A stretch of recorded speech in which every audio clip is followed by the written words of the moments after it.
அஸ்ஸலாமு அலைக்கும் வரஹ்மத்துல்லாஹி வபரகாத்துஹு. வறியவர்களுக்கு உதவி புரிதல்.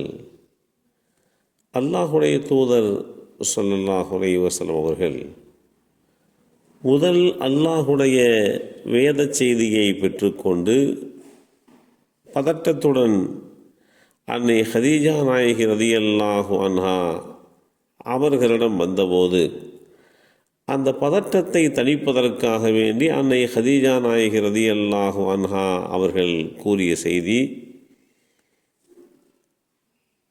நீங்கள் சிரமப்படுவோருடைய சுமைகளை சுமக்கிறீர்கள், வறியவர்களுக்காக உழைக்கிறீர்கள், சோதனைகளில் ஆட்பட்டோருக்கு உதவி புரிகிறீர்கள். எனவே அல்லாஹ் உங்களை ஒருபோதும் கைவிட மாட்டான் என்று ஆறுதல் கூறிய இந்த செய்தி ஸஹீஹுல் புகாரியிலே 3 என்ற எண்ணிலே பதிவு செய்யப்பட்டிருக்கிறது. வேதமறை குர்ஆனிலே நாம் ஒருவருக்காக வேண்டி செய்கின்ற அந்த உதவியை குறித்து எடுத்துரைக்க முற்படுகின்ற வசனங்களை சிந்திக்கின்ற போது, நம்பிக்கையாளர்களே, சில ஏழைகள் இருக்கின்றனர். அவர்கள் அல்லாஹுடைய மார்க்கத்திற்காகவே தங்களை முற்றிலும் அர்ப்பணம் செய்து ஒதுங்கி கொண்டதால் தங்கள் சொந்த வாழ்விற்கு கூட பூமியில் நடமாட சாத்தியப்படாதவர்களாக இருக்கின்றனர். அவர்கள் யாசிக்காததனால், யாரிடத்திலேயும் தன் தேவையை குறித்து முறையிடாததினால், கேட்காததினால் அவர்களுடைய அந்த வறுமை நிலையை அறியாதவர்கள் அவர்களை செல்வந்தர்கள் என எண்ணிக்கொள்கின்றனர். அவர்களுடைய வறுமையின் அடையாளங்களாகிய ஆடை, இருப்பிடம் ஆகியவைகளை கொண்டு நீங்கள் அவர்களை அறிந்து கொள்ளலாம். அவர்கள் மனிதர்களிடத்திலே வருந்தியும் கேட்க மாட்டார்கள். இத்தகைய ஏழைகளுக்கு நீங்கள் நல்லதிலே இருந்து எதை செலவு செய்த போதிலும் நிச்சயமாக அல்லாஹ் அதை நன்கறிந்து அதற்கு உண்டான நன்மைகளை, கூலியை உங்களுக்கு வழங்கி விடுவான். அல் குர்ஆன் அத்தியாயம் 2 சூரத்துல் பக்ரா வசனம் 273 இந்த செய்தி தெளிவுபடுத்தப்பட்டிருக்கிறது. வறியோர்களுக்கு உதவி செய்தல் என்பதை குறித்து வேதமறை குர்ஆன் மிக தெளிவாக எடுத்துரைத்திருக்கிறது.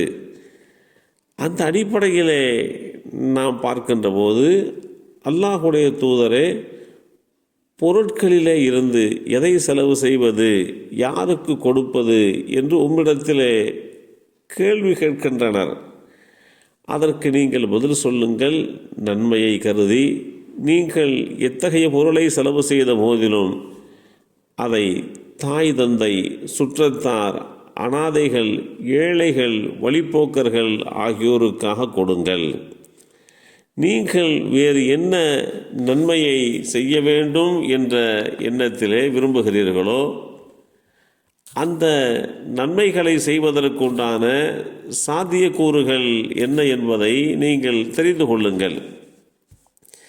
இப்படிப்பட்ட ஒரு சூழலிலே அல்லாஹு தஆலா அதற்குண்டான யதார்த்த நிலைப்பாடுகளை அவனுடைய வேத வரிகளின் வாயிலாகவே எடுத்துரைத்துவிட்டு, அப்படி நம்மால் செலவு செய்யப்படுகின்ற அந்த பொருளாதாரம் என்ன நன்மையை செய்த போதிலும் அதை நிச்சயமாக அல்லாஹ் அறிந்து அதற்குண்டான நற்கூலியையும் வழங்குவான் என்று அல்லாஹ் தெளிவுபடுத்தி காட்டியிருக்கிறான். இப்படிப்பட்ட ஒரு சூழ்நிலையிலே நாம் வறியவர்களுக்கு, ஏழைகளுக்கு எந்தெந்த அடிப்படையிலேயெல்லாம் உதவி புரிய முடியுமோ அப்படிப்பட்ட வழிமுறைகளையெல்லாம் தெரிந்து கொண்டு உதவி புரிய வேண்டும்.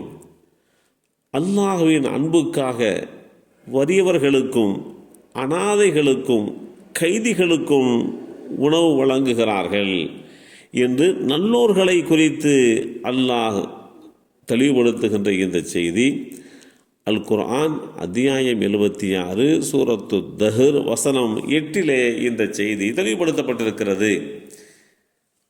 பசியோடு இருக்கின்றவர்களுக்கு உணவு கொடுப்பது, உறவினராக இருக்கக்கூடிய அனாதைகளுக்கும் மிக வறியவர்களுக்கும் நம்மால் செய்யப்படுகின்ற அந்த காரியம் மகத்தான நன்மைகளை நமக்கு பெற்றுத்தரும் என்கின்ற விஷயங்களை இஸ்லாம் நமக்கு வலியுறுத்தி காட்டுகிறது. வறியோர்களுக்கு உதவி புரிகின்ற நல்லோர்களாக நம்மையும் நம் சந்ததிகளையும் அல்லாஹ் ஆக்கி வைப்பானாக. அஸ்ஸலாமு அலைக்கும் வரஹ்மத்துல்லாஹி வபரகாத்துஹு.